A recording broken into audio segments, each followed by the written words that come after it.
title nitong artwork is Kaliwanagan. Parang portrait siya ni Rizal. Tapos may mga image siya na paano siya naging yung greatness niya. Yung mga elements na talks about his greatness.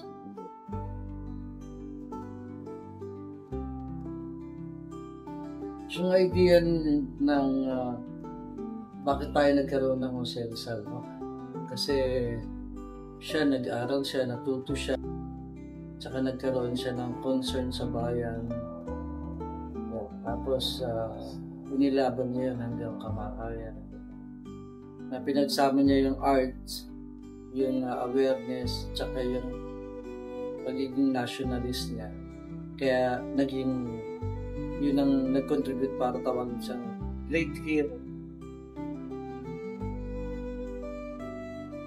Yung mga readings about Rizal, tapos yung mga nakikita ko sa mga auction houses, yung mga evidences ng existence ni Rizal, yan. Yung mga story, yung moth, yung comics na ginawa niya, bagong matching, yung crocodile, tapos yung dog, yan, yung strongman, yan.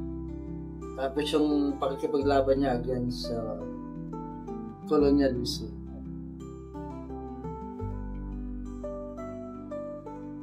Wala naman masyado, parang binabalidate mo lang yung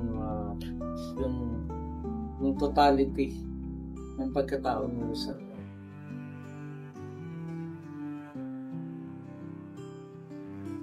inspiration from our national hero.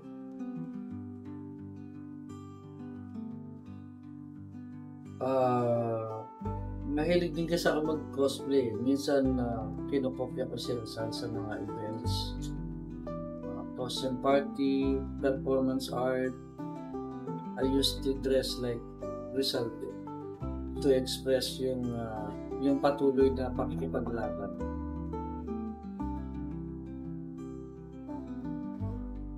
Same thing, ma-inspired sila dun sa kabayanihan na kinontribute ni Rizal.